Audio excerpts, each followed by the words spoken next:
Évangile selon Marc, chapitre 11.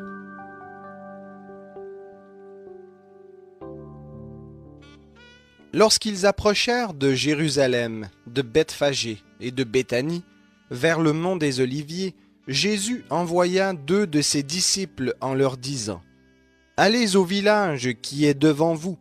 Dès que vous y serez entrés, vous trouverez un ânon attaché sur lequel aucun homme ne s'est encore assis. Détachez-le et amenez-le. Si quelqu'un vous dit : Pourquoi faites-vous cela ? Répondez : Le Seigneur en a besoin, et à l'instant, il le laissera venir ici. Ils s'en allèrent, trouvèrent un ânon attaché dehors près d'une porte dans la rue, et le détachèrent.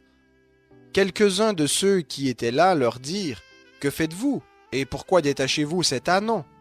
Ils répondirent comme Jésus l'avait dit, et on les laissa aller.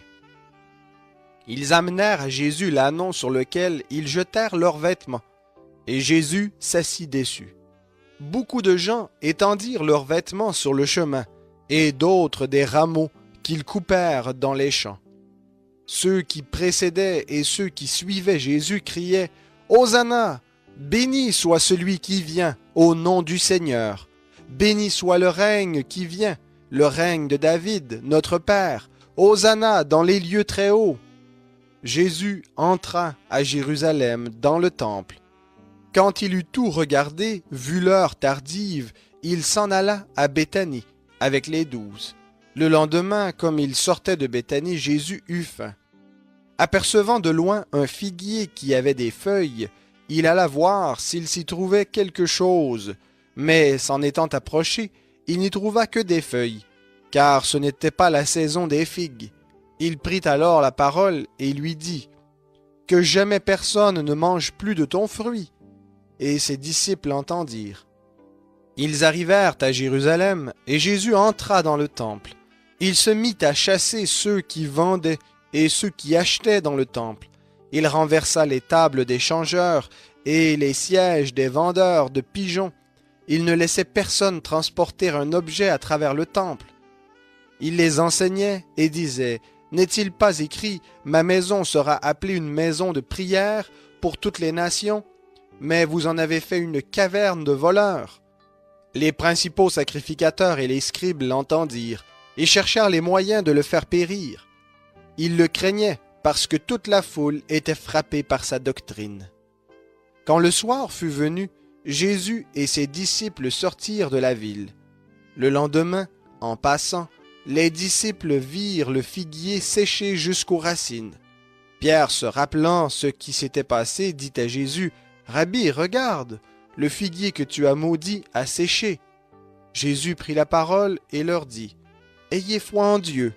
En vérité, je vous le dis, si quelqu'un dit à cette montagne : Ôte-toi de là et jette-toi dans la mer, et s'il ne doute pas en son cœur, mais croit que ce qu'il a dit arrive, cela lui sera accordé.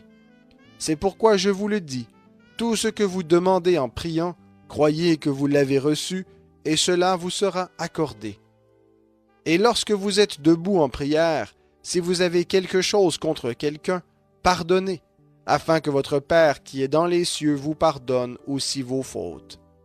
Mais si vous ne pardonnez pas, votre Père qui est dans les cieux ne vous pardonnera pas non plus vos fautes. Ils se rendirent de nouveau à Jérusalem, et pendant que Jésus se promenait dans le temple, les principaux sacrificateurs, les scribes et les anciens vinrent à lui et lui dirent : Par quelle autorité fais-tu cela ? Et qui t'a donné l'autorité pour le faire ? Jésus leur répondit : Je vous poserai une seule question. Répondez-moi, et je vous dirai par quelle autorité je fais cela. Le baptême de Jean, venait-il du ciel ou des hommes ? Répondez-moi. Mais ils raisonnèrent ainsi entre eux.